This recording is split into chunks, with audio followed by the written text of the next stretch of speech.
Hi, everybody. It's Jessica and Dave here. We're here with your weekly crop update to talk about some of the things going on in the field. Dave, what are some of I know you mentioned diseases. Yeah, disease is starting to explode out in the cornfield. So the earlier on, the excessive rain that we had kind of inoculated the crop with all the fungus. We've kind of been a drier time. They're propagating in the leaves. And the disease that's showing up probably the worst or the most is gray leaf spot. They are rectangular lesions that develop on the leaves, and then they kind of stop the photosynthesis. But there's a couple other ones that we need to be on the lookout for too.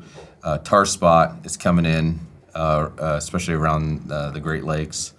And then southern rust is blowing up from the south, and they've found it in northern Illinois already.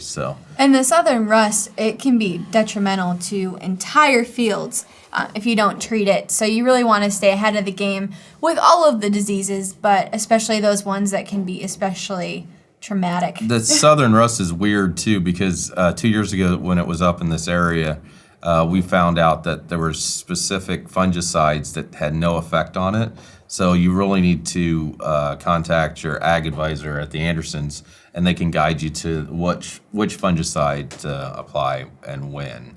And then on the soybean side of things, what are we seeing? What are we going to be seeing? So soybeans are late, just like corn. I haven't found any soybeans that are in that sweet spot R3, R4 yet. Most of them are in that R1, R2. But when you get to the R3, R4, we need to start looking at spraying a fungicide this year. I haven't found any fungus per se, but the conditions are right. We're seeing it in corn, so I'm thinking frog eye is going to be probably bad this year. And then also our overpass 10210 SF would be a good one to piggyback on at that time. And you've got some good research on that too. Yeah, so on the soybean side of things, in that R1 growth stage, the nodules start to stop fixating nitrogen, and you're no longer supplying any nitrogen to that soybean plant, which is also the same time where nitrogen is mostly needed to support pod fill. So you aren't getting the nitrogen you need as that soybean needs it most. I mean, you did have enough nitrogen to carry you through the vegetative stages, but not as much now in the reproductive stages. So to maximize yield, we recommend applying some Overpass SF or Overpass SF Plus to give you some supplemental nitrogen. And it's got quite a bit. Yeah. 10%. So as well as those other micronutrients that you need during those critical time periods where yields determine in the soybean plant.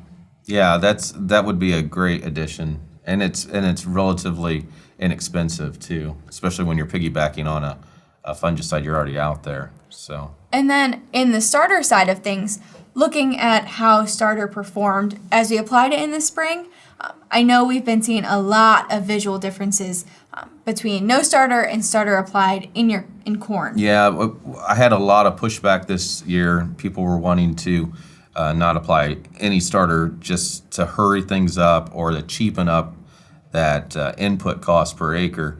And we've been seeing a 7 to 10 day advance on the corn where starter was applied.